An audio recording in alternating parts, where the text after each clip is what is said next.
Hello everyone, and in this video I would like to show you a very interactive chess endgame study by John Drewitt from 1916, and it is white to move and win. And who was John Drewitt? His full name is John Arthur James Drewitt, and he was the London chess champion for 4 times, to be more specific, in the years of 1927, 28, and finally in 1929 and in 1930 he became the London chess champion. So he was basically a decently strong chess player for his time, and he was also a philosophy professor.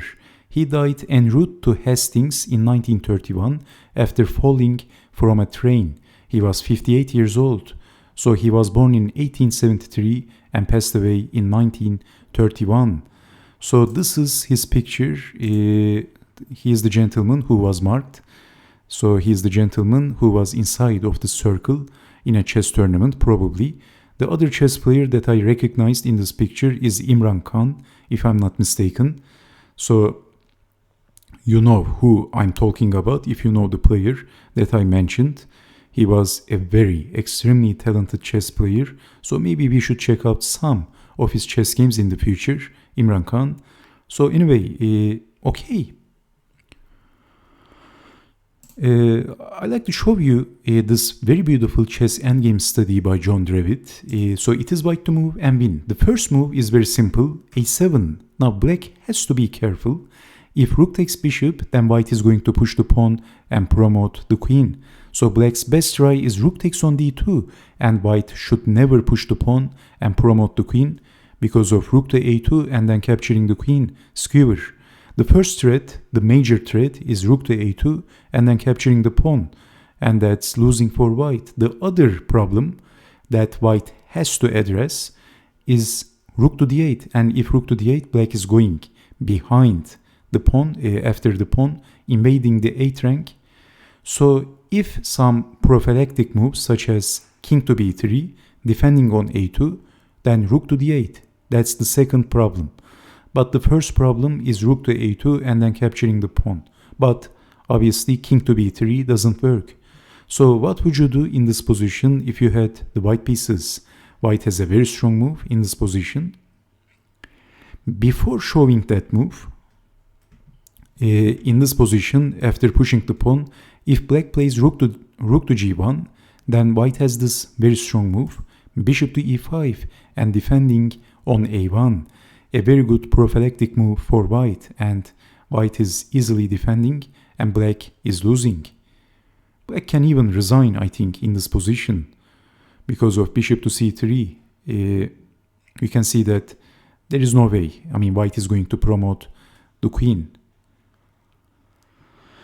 Okay, so after a7, this is why rook takes on d2 and now threatening rook to a2, and if king to b3, then rook to d8 and white is in big trouble. So did you see the move?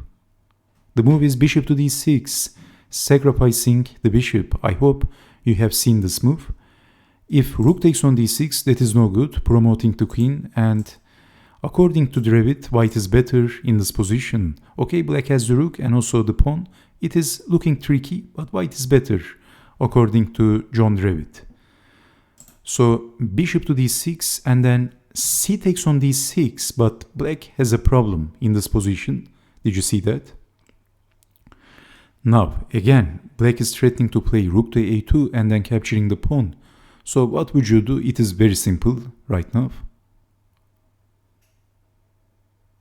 Okay, the move is king to b3 and defending on a2. So rook to d3 check, king to b4 is the move. If you play something like king to c2 or king to c4, the rook is going to go behind the pawn, and that is going to be a disastrous blunder. So for example, if something like this is terrible because of rook to a3. So in this position, rook to d3 and white has to play king to b4. Well, you can also play king to b2. It doesn't lose, I believe, but it is meaningless because black can check the king again, and it's just a waste of time. So king to b4, rook to d4, and of course, again, king to b3 is a waste of time because of checking the king. So basically we are going to hide behind this pawn, and this is white's objective. King to b5, rook to d5, king to b6, and there is no more checks.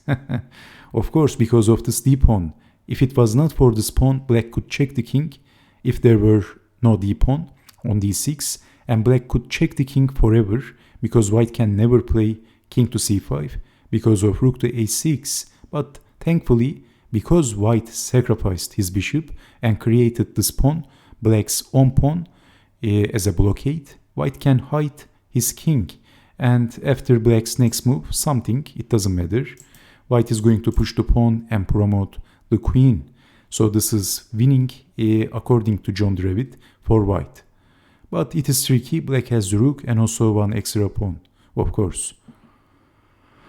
Okay, so I hope you have seen some of the key moves. a7 is the first move, and then rook takes on d2, and of course king to b3 doesn't work because of rook to d8. So bishop to d6 is the move. And by the way, if rook to a2, bishop can block and white is winning. So white is going to promote the queen. So bishop to d6 capturing, but black's own pawn is blocking the rook. So king to b3 check. And this is easily winning, easily promoting the queen, at least for white. So I hope you have seen the key moves in this problem. So, okay. And I hope to see you again with more interactive chess problems and chess games. So take care, stay safe, and bye-bye.